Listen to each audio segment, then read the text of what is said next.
మీ vision ఎంత? మనం ఎప్పుడో వెళ్ళి ఒక హైమాస్ క్యాంప్ కావాలండి అన్నాను సరదాగా, రెండు అడిగారు కదా, సొంత గారికి 5 ఇవ్వండి అన్నారు అనమాట. మనం అడిగితే 2, అడగకపోతే అనంతం ఇస్తారనమాట. ఒకసారి కనీసం ఏదో ఒక చిన్న చెప్తే హ్యాపీ అవుతారు కదా. జై శ్రీమన్నారాయణ.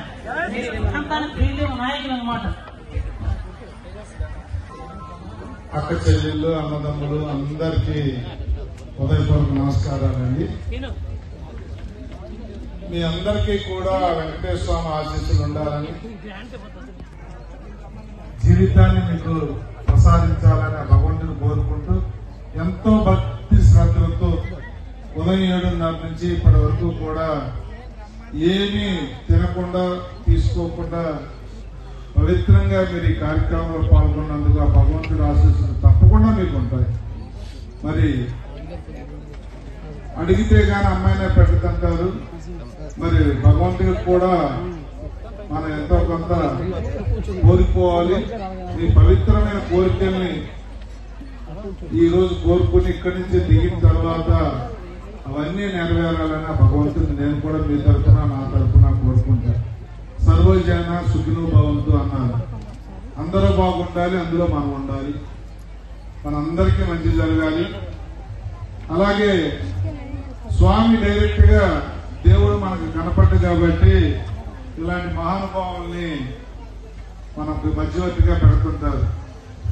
ఆయన ఏమి అడగను, నేను మాట్లాడను, 4 గంటల నుంచి వాళ్ళు కూర్చున్నారు అంటే అసలు ఇదేం వాగ్దానాలు ఇవ్వక్కర్లేదు, మీరు మాట్లాడండి చాలు అన్నారు. రాజకీయ నాయకుడు, మీరు ఎంతో అభిమానంతో గెలిపించిన ఎమ్మెల్యే మాట్లాడినప్పుడు ఏమి వాగ్దానాలు లేకుండా ఏం మాట్లాడతారు అని చెప్పి ఆయనకి తెలియని విషయం కాదు, ఆయన చమత్కారం. అయితే నేను ఒకటే చెప్తా ఉన్నాను, అడగాల్సినవి ఆయన అడిగారు. భగవంతుడికి మనం చేసేది ఏముందంటే ఆయన చేయించుకుంటాడు మనతో, కొన్ని ఆయనతో, కొన్ని నాతో, కొన్ని మీతో.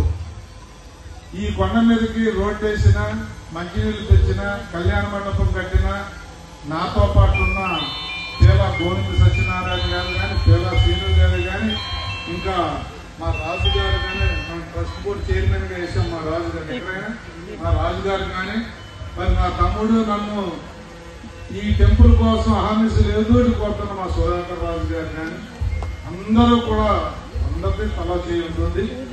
అయితే జరిగిపోయినవి మనకు అనవసరం కానీ, ఇంకా జరగబోయేవి పోనేవి కానీ, అలాగే స్వామివారికి అభిషేకం చేస్తున్నప్పుడు డైరెక్ట్ గా నీళ్లు అందాలి, లోపల బోర్ కావాలన్నారు, అది కానీ, ఐమాక్స్ లైట్ కానీ, ఏదైతే కళ్యాణ మండపం లీక్ అయిపోతుందన్నారో అదంతా ఓపెన్ చేసి కొత్త కళ్యాణ మండపం తయారు చేయడం కానీ, ఇప్పుడు ఈ రోడ్డు ఓపెన్ చేసుకున్నాం. మొన్ననే నేను పిలాసీను వచ్చాం, కానీ ఓపెన్ చేయకూడదు, ఎందుకంటే ఈ పవిత్రమైన నెలలో ఇంకా రోడ్డు ఇప్పుడే నడవడం మొదలెడితే అది ఇంకా బిగవాలి, వాటరింగ్ జరగాలన్నారు కాబట్టి చూసి వెళ్ళాం. మీరు అలా వచ్చి ఇలా దిగెళ్లే విధంగా ఒక పవిత్రమైన భగవంతుని సేవించడంతో పాటు కాసేపు సేవ తీరే ప్రాంతంగా కూడా అన్ని కూడా ఇక్కడ అమరుస్తామని చెప్పి 1 సంవత్సర కాలంలో ఇవన్నీ చేస్తానని చెప్పి కూడా భగవంతుడి సాక్షిగా నేను మీకు మాటిస్తా ఉన్నాను.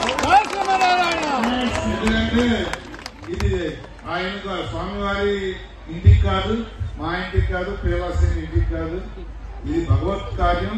భక్తుల సౌకర్యార్థం ఏమేమి కావాలో అవన్నీ కూడా కార్పొరేటర్ గా సీను గాని నేను గాని చేస్తామని చెప్పి ఈ పవిత్రమైన రోజు సుదర్శన త్యాగం చేసిన రోజు మీకు నేను మాటిస్తూ, మీరందరూ బాగుండాలి, ఆ భగవంతుడి ఆశీస్సులు మీకు మెండుగా ఉండాలి.